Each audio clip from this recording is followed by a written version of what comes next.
akabarikiwa. Blessed. Na Jacob siku hii ndio Israel. Now Jacob is the one who was called Israel. Kwa sababu ya kubarikiwa. Because he was blessed. Kwa sababu alienda mbele za Mungu na mbele za baba yake na kitu ya baba yake ya kule. Because he went in front of the Father and even before God with something. Sasa Mungu anasema and therefore God says in the book of Matthew 5:23. Matthew chapter number 5 verse 23. Wakati unaenda mbele zake unaenda namna gani? When you go before him, how do you go before him? Therefore, if you are offering your gift at the altar and there remember that your brother or sister has something against you, leave your gift there in front of the altar first. Go and be reconciled to them. Then come and offer your gift. Bwana asifiwe. Amen. Mungu hana haja sana na sadaka yako. Ndio sababu anasema ukiwa unabeba sadaka yako, ukifika hapa, kabla ya ufike hapa au umefika hapa na ukubuke uko na jambo na dada yako au ndugu yako, wacha hiyo sadaka hapo kwa sababu hata ipokea. Enda kwa dada yako au ndugu yako, reconcile. Fanya mapatano na yeye. Go and reconcile with them. Sikilizaneni. Go and reconcile. Msameheane dhambi hizo. And forgive each other the sins. Alafu kuja peana sadaka yako ili Mungu wetu aweze kuipokea. Then bring an offering to the Lord so that he may accept Nataka it. kusema nini? I want to say, fanya roho yako iwe safi wakati unatetea Mungu. Make your heart to be clean when you are bringing an offering to the Lord. Na hiyo offering wakati unatoka nyumbani, kuja ukiwa tayari. And when you are bringing an offering, come from your house when you are prepared. Usifike hapa alafu naingia kwa ATM unachagua ni kitu gani utampatia Mungu. Don't come here and then start selecting what you are going to give to the Lord. Jitayarisha ukiwa nyumbani. Prepare yourself from home. Na useme hii nitapeleka katika nyumba ya Bwana. And say, this is what I'm going to give into the house of God. Hiyo ndio kutoa sadaka ambayo ni takatifu na Mungu wetu ataipokea. That is what is giving a holy sacrifice that God is going to accept. Bwana asifiwe. Amen. Tutasoma katika kitabu kingine cha Genesis tuone Mungu akikubariki unatakikana kufanya nini. We read again in the book of Genesis and see when God blesses you, what are you supposed to do? Huyu ni mzee ambaye anaitwa Abraham. This is a man who was called Abraham. Na wakati Abraham alikuwa anabarikiwa au akiahidiwa kitu, alikuwa anatengeneza altar na anatoa sadaka ya kuteketeza. When God promised or blessed Abraham, he would prepare an altar and give an offering to the Lord. Na Mungu akamwita rafiki yake. And God asked his friend.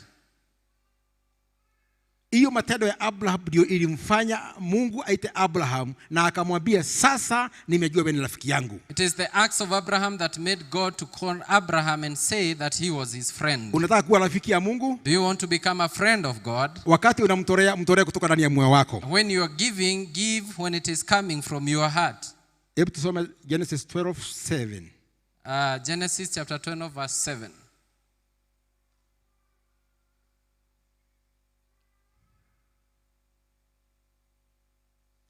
The Lord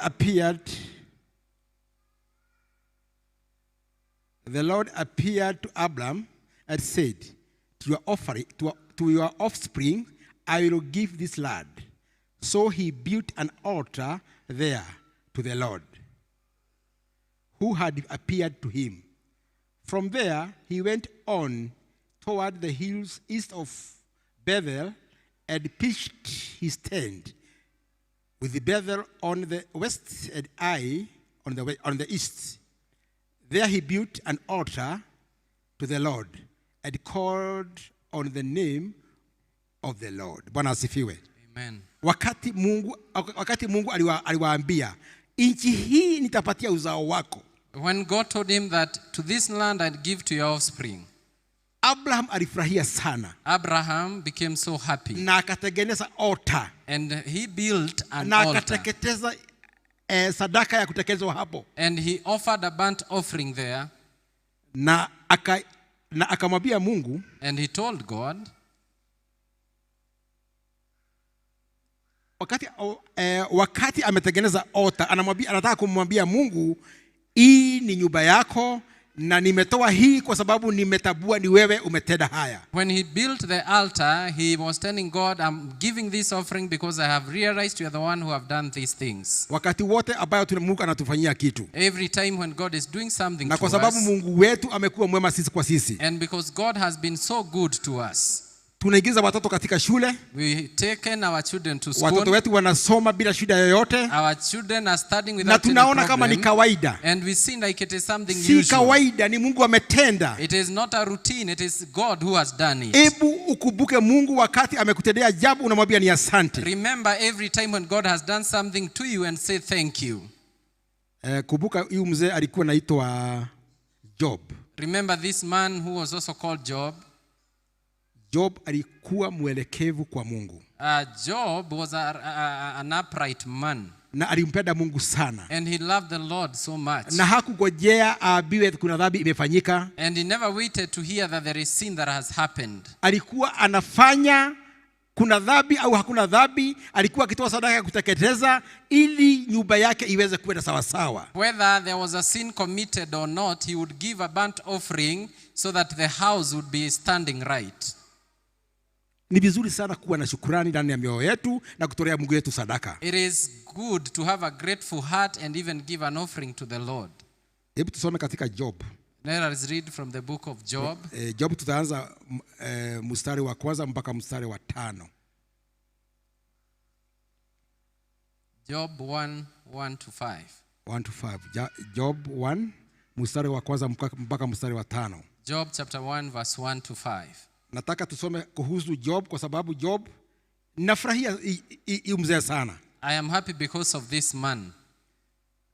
Kuna watu wawili Mungu alitambua katika Biblia hii. There are two people that God gave a good recognition in this Bible. This is Job. Huyu ni Job and David. Na Daudi. David alikuwa anakosea.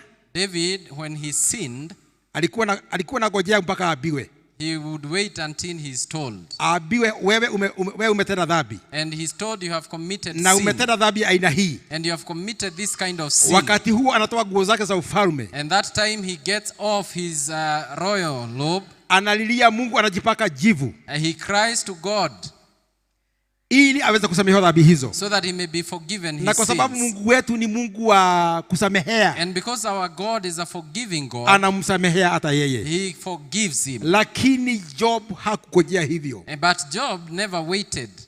Wakati yule anapatia watoto wake sadaka waende wakafurahie. When he gives the children to go and celebrate. The following day anatafuta sadaka, anateketeza ili watoto wake wasiwe walimtukana Mungu wakifurahia. When the following morning he would give a burnt offering to God so that maybe his children could have cursed God when they were celebrating. Wakati tunarekebisha watoto wetu, when we are correcting our children, hebu tuwarekebishe na maombi. Let us correct them with prayers. Bele ya tuwaongereshe, hebu tuwabadilishe na magoti yetu.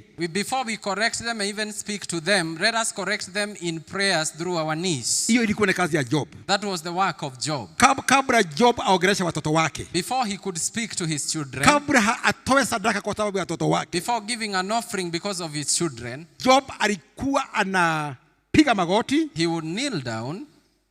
Anaomba Mungu and pray to God. Anatoa sadaka. I give an offering. Na anamuambia kama watoto walikukosea Mungu na kuomba uwasamehe. And he says if my children have done committed sin against you, I pray that you forgive them. Hawa watoto ni watoto. And these are children. Na watoto hawahitaji vita. And children do not require caning. Watoto wanahitaji kuongeleshwa. The children require to be spoken to. Watoto hata akipotea usimlaani. When they are lost, please do not curse them. Usiseme hii ni takataka. Don't say this is a trash. Hii si takataka. It is not a trash. Hii ni kiumbe kimeumbwa na mfano wa Mungu. It is a creature that has been created in the image of God. Na hawa ni watu wazuri. And these are good people. Hawa ndio our future. They are our future. tutakapokuwa hatuko, hawa ni watachukua usukani wa nyumba hii ya Mungu. When we are not there, they are the ones who are going to take over the role in this Kwa church. hivyo hawa si takataka. And therefore they are not a trash. Hawa ni watu wazuri. They are good people. Hii ni viumbe vizuri. They are good Hii ni creatures. kitu tumepewa na Mungu tufurahie. They are gifts we are given by God so that we Sisi may be ndio happy. tumefail. We are the people who have failed. Sababu tumekosa kuwaombea. Because we have failed to pray for Tumekosa them. kuwafanya marafiki. We have failed to make them friends. Tumekosa kutembea pamoja na hawa. We have failed to walk together with them. Tumekosa kuwasikiliza. We have failed even to listen. Sikiliza mtoto vile anataka. Listen to your children and what they want. Alafu muombee, tabia pamoja na yeye. And then pray for them and walk together with them. Kazi ya Job ilikuwa ni hiyo. The work of Job was to pray for his children.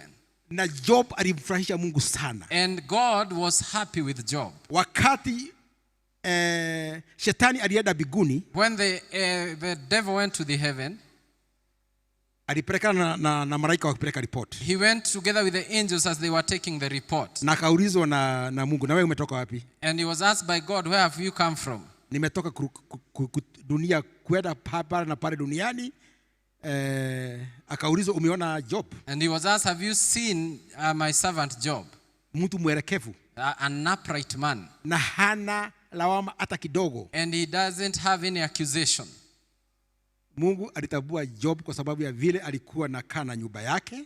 God recognized Job because of the way he was staying with his family. Ile kazi alikuwa amepewa na Mungu alikuwa akifanya vizuri. The work he was given by God, he did it the right way. Mwanaume umepewa kazi na Mungu. A man, you have been given work by God.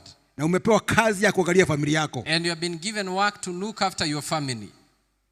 Job hakuwa akienda kumwambia mke wake akaombee watoto. He never told the wife to go and pray for the kids. Hakuwa akiwaambia mke wake kwenda zungumzia hawa watoto. He never told the wife go and speak to the children. Kama iliyo tabia ya wanaume wengine. Just like it is the behavior of some men. Mtoto akikosea anamwambia mama yake huyu mtoto afanye nini? Yeah, when the kid has gone astray, he tells the mother. Wewe ndio umepewa kazi na Mungu. Mwanaume wewe ndio umepewa kazi na Mungu.